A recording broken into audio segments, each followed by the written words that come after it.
Did you know Tony Jaa once risked his life for stunts that most actors would never attempt?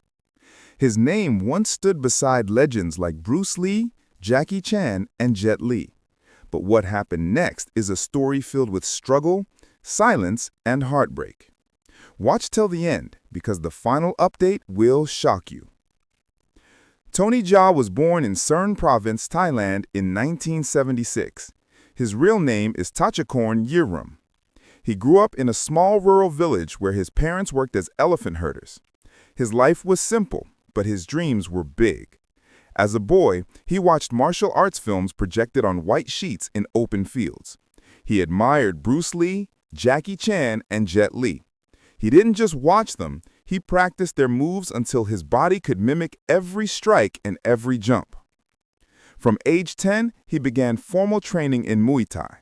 His passion was intense. He would jump off trees to imitate fight scenes. He often trained barefoot on hard ground, bruising his legs and knuckles. He didn't care about pain. What he cared about was precision.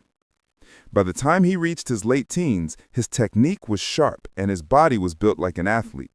He joined a physical education college in Bangkok, where he continued to train in martial arts and gymnastics.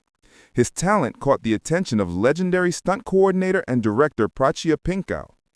Pinkau saw something rare in Tony. He wasn't just another martial artist. He was a performer with balance, speed, and raw determination. In 2003, Pinkau created a movie centered around him. That film was Ong-Bak, Muay Thai Warrior. It exploded in global markets. Viewers were stunned to see a man who could fight, jump, and flip without wires or digital effects. Ong-Bak made Tony a global name. His kicks were fast. His elbows were deadly. Every move looked like it could shatter bones. Audiences loved the authenticity. They could feel the impact. Unlike many Hollywood stars, Tony didn't rely on camera tricks. Every fall was real. Every hit landed. That honesty made his performances unforgettable. After the success of Ong-Bak, he starred in Tom Yum Goong, also known as The Protector. It featured even more extreme stunts. One continuous fight scene lasting several minutes showed Tony battling dozens of opponents in one take. That sequence became a legend in martial arts cinema. It proved Tony wasn't just talented, he was fearless. But behind the fame, pressure was building. His rapid rise created tension within the Thai film industry. He wanted to grow, to direct, to innovate, but many producers saw him as a commercial asset. When he began directing Ong-Bak 2, problems surfaced. The film was delayed, budgets ran out, there were creative disagreements. Some claimed Tony disappeared for weeks during production to meditate in isolation. Others said he had suffered burnout. The truth may lie somewhere in between. By the release of Ong-Bak 3, fans noticed something different. The energy that once defined his work seemed dimmed. The movie didn't perform as expected. Critics said the story lacked focus. The industry that once celebrated him began to move on. That transition was painful. Tony wanted to make art, but the system wanted quick profit. Conflicts over control left him frustrated. In the years that followed, Tony Jaa's film output slowed dramatically. He appeared in a few smaller Thai productions, but none reached his earlier heights. There were rumors he had quit acting altogether to become a monk. Some reports said he entered a monastery to seek peace after the chaos of fame. Whether that was temporary or spiritual renewal, it marked a turning point. For a time, Tony Jaa vanished from the world that once adored him. When he returned to cinema, he tried entering Hollywood. His first major Western role was in Fast and Furious 7, 2015, where he played Kiet, an intense martial artist who faced off against Paul Walker. The movie brought him back to global audiences, but his role was short. Hollywood didn't give him the same creative freedom he had in Thailand.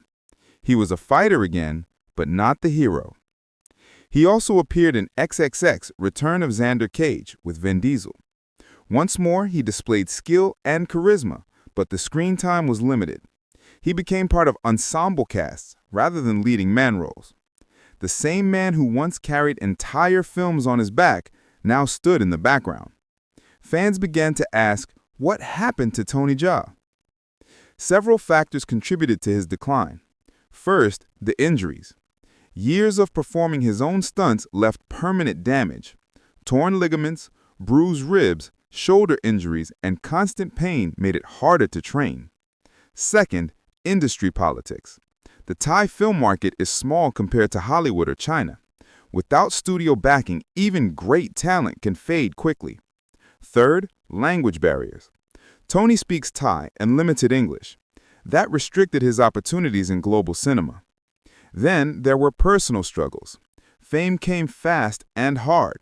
Managing success while staying authentic is difficult in any country.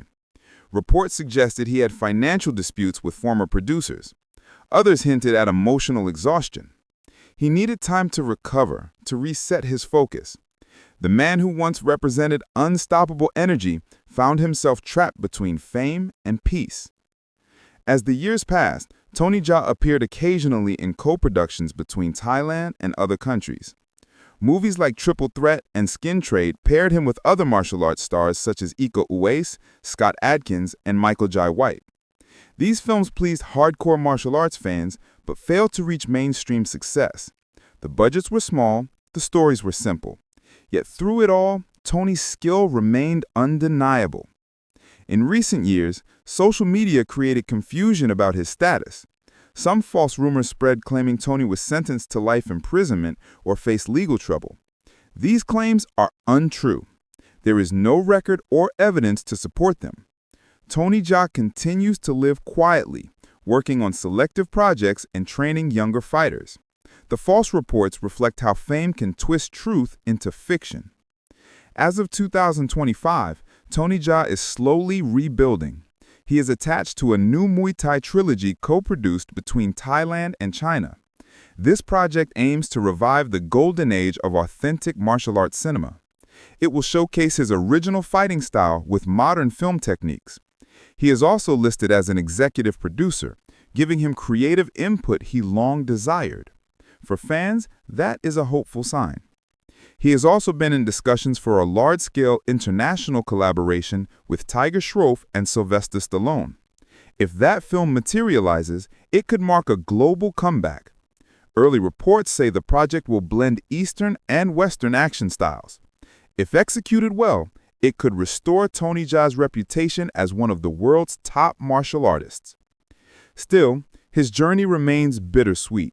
Fame never guarantees stability. Tony Jaa went from being a cultural hero to a near recluse. His body paid the price for authenticity. His career paid the price for independence. Yet his discipline remains unbroken. Even now, he trains daily. Videos of him practicing Muay Thai in open fields continue to inspire millions. His story also reveals a deeper truth about the martial arts film world. The physical and emotional demands are brutal. Many stars, from Jackie Chan to Donnie Yen, have suffered career-threatening injuries.